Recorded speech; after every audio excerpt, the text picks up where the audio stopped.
क्या है? समास। समास किसे कहते हैं? समास क्या है? समास इंग्लिश में कहते हैं कंपाउंड, COMPOUND। कंपाउंड मीन्स क्या होता है? समास। समास का शाब्दिक अर्थ होता है संक्षेप, छोटा करण या छोटा या संक्षिप्त करण। कहा जाए समास का विलोम क्या होता है? समास का विलोम, समास का विलोम होता है व्यास। क्या होता है? व्यास। व्यास का अर्थ होता है विस्तार या फैलाना। व्यास का अर्थ क्या होता है? विस्तार या फैलाना। अब समास छोटा या संक्षेप और व्यास विस्तार करना।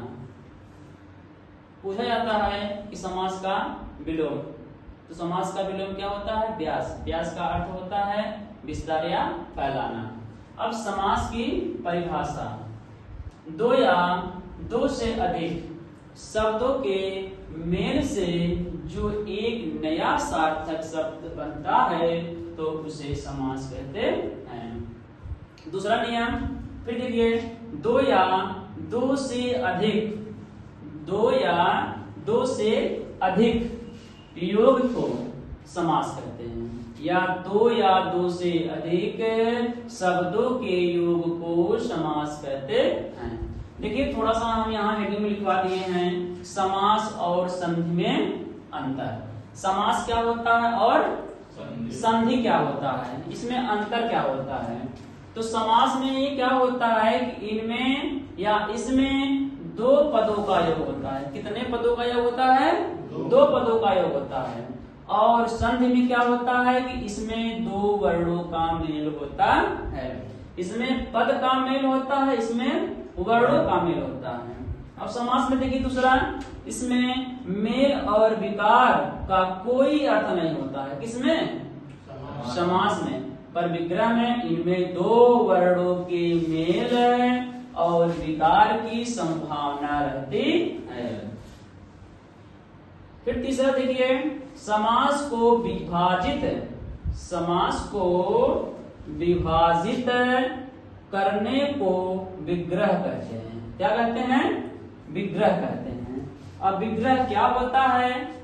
समास के नियमों से बने पद को उसकी पूर्व अवस्था में लाना ही विग्रह कहलाता है या विग्रह कहलाती है।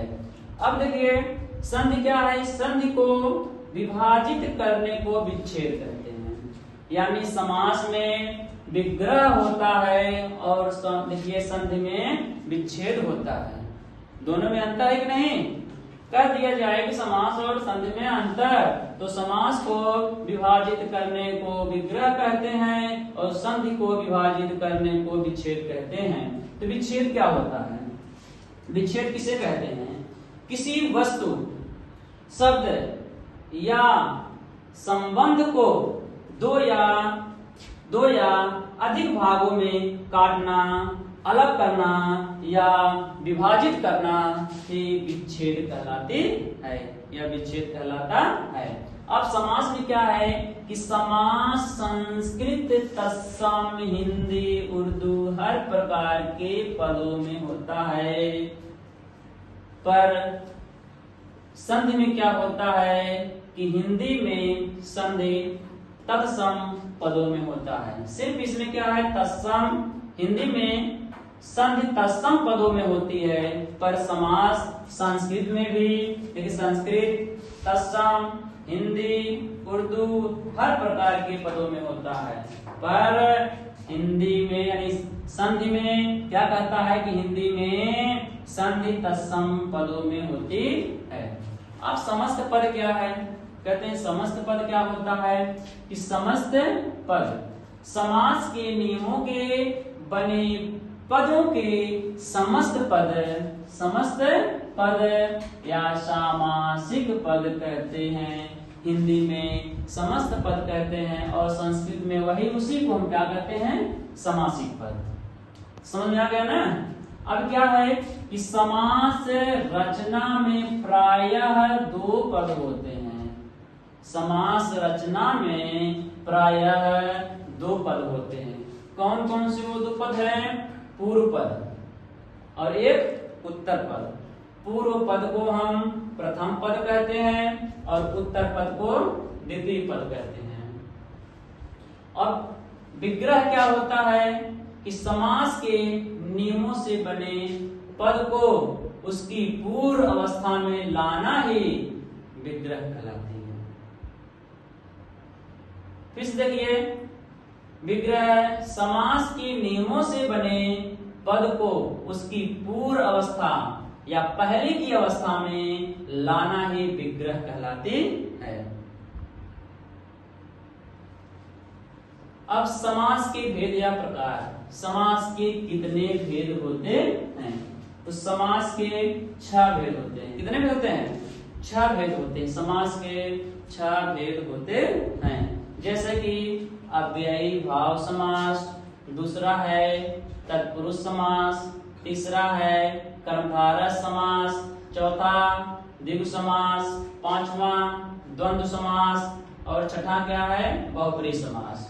अब देखिए, जो ये कर्मधारय और द्विगु समास हैं, ये कर्मधारय और द्विगु समास, कर्मधारय और द्विगु समास तत्पुरुष समास के अंग माने जाते हैं। यानी तत्पुरुष समास के अंग माने जाते हैं या भेद माने जाते हैं। तत्पुरुष समास के भेद हैं, ठीक ना? ये क्या है? तत्पुरुष समास के भेद हैं। वैसे तो तब अगर भेद है, अगर इसको हम ना जोड़ेंगे तो तब समास कितने हो जाएंगे? 4। समझ आया? अब विच्छेद एक बार फिर समझ लीजिए कि ये विच्छेद कहाँ गया? यहाँ पे है। विच्छेद क्या है? किसी वस्तु, शब्द या संबंध को 2 या अधिक भागों में काटना, अलग करना या विभाजित करना ही विच्छेद कहलाती है। अब एक बार विग्रह भी आप फिर से देख लीजिए। विग्रह क्या है? इस समास के नियमों को या नियमों से बने पद को उसकी पूर्व अवस्था में लाना ही, उसकी पूर्व अवस्था में लाना ही विग्रह कहलाती है। अब जैसे समास या समासिक पद है क्या, कैसे हम करेंगे? जैसे मान लीजिए कोई भी हम लोग अगर समास में देखना चाहते हैं तो गगनचुंबी कहें, क्या? गगनचुंबी। तो यह समासिक पद या समस्त पद कहलाएगा। हिंदी में समस्त पद होता है और संस्कृत में समासिक पद, मगर दोनों एक हैं। तो गगनचुंबी, उसका हम विग्रह करते हैं तो विग्रह क्या है? गगन को चूमने वाला ही गगनचुंबी कहलाता है। गगनचुंबी समस्त पद, उसका विग्रह करेंगे गगन को चूमने वाला। अब समस्त पद क्या है? प्रत्यंग। प्रतिधन अंग बराबर प्रत्यंग, यानी अंग अंग प्रत्यंग। बात समझ आया? प्रत्यंग समस्त पद और अंग अंग उसका विग्रह हो जाएगा। अब जिसे कहेंगे देव आलय, देवालय, यानी देवधन आलय बराबर देवालय। देवालय क्या है? समस्त पद है, समासिक पद है, पर उसका हम जब विग्रह करते हैं तो तत्पुरुष समास होगा देव के लिए आलय।